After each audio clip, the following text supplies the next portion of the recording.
বিশ্বখনিকৰ বিশ্বকৰ্মা পূজা সমাগত আৰু তাক লৈ এতিয়া বিশেষকৈ মৃৎ শিল্পালয়সমূহ ব্যস্ত হৈ পৰিছে আৰু মই গহপুৰৰ মা কালী শিল্পালয়ত উপস্থিত আছোঁ। ইয়াতো বিশ্বকৰ্মাৰ যিসমূহ মূৰ্তি সেয়া তৈয়াৰ কৰি থকা হৈছে। মোৰ সহযোগীয়ে দেখাব।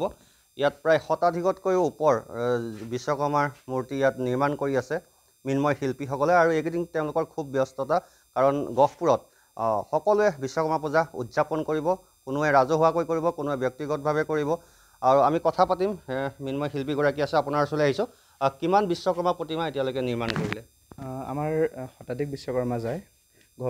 গহপুৰক ধৰি ইটানগৰ, বেদেতি, হাৱাজান চবফালৰ যায় শতাধিক বিশ্বকৰ্মাৰ প্ৰতিমা।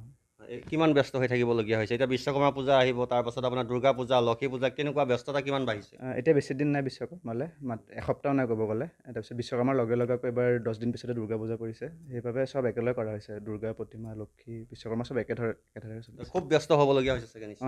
ৰাতি দিনে কৰা হৈছে কাম, 5-6জন মানুহ আছে, চবে কৰি আছে। বিশ্বকৰ্মা প্ৰতিমাসমূহ সৰু আকাৰৰ নে ডাঙৰো বনাইছে?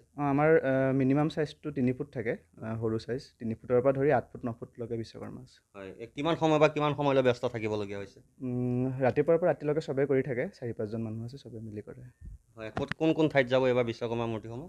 বিশ্বকৰ্মা প্ৰতিমা আমাৰ বেদেতি বুৰৈৰ পৰা ধৰি পিনে হাৱাজান নাৰায়ণপুৰলৈকে যায়, এইফালে বহিৰাজ্য ইটানগৰো যায়। ইটানগৰৰ প্ৰতিমা আমাৰ ইয়াৰ পৰা লৈ যায়। এতিয়া যিহেতু বিভিন্ন পূজাসমূহ আহি আছে, বিশ্বকৰ্মা পূজা সমান্তৰালকৈ দুৰ্গা পূজা বা লক্ষী পূজা, গতিকে আপোনালোক ইয়াত কিমান মৃন্ময় শিল্পী জড়িত হ'বলগীয়া হয়?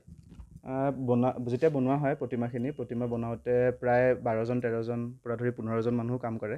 এতিয়া কালাৰৰ টাইম আৰু ফিনিচিঙৰ কামৰ টাইমত 5-6জন মানুহ থাকে। এতিয়া বিশ্বকৰ্মাৰ যিসমূহ প্ৰতিমূৰ্তি কি কামত ব্যস্ত আছে? মূৰ্তি কিমান আগবাঢ়িছে?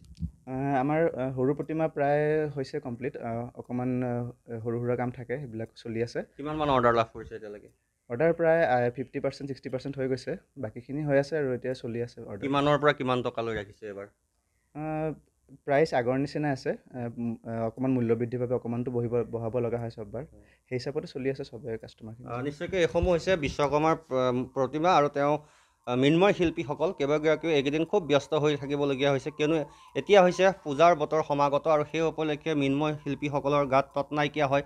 তেওঁলোক দিন ৰাতি একাকাৰ কৰি প্ৰতিমাসমূহ বনোৱাত ব্যস্ত হ'বলগীয়া হয়। আৰু এয়া গহপুৰ মা কালী শিল্পালয়ৰ দৃশ্য।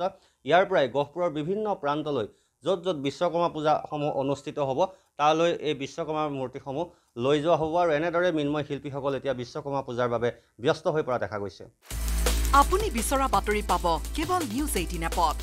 নিউজ 18 এপ ডাউনলোড কৰিবলৈ স্কেন কৰক এই QR কোড। গুগল প্লে ষ্টৰতো পাব এই নিউজ 18 এপ।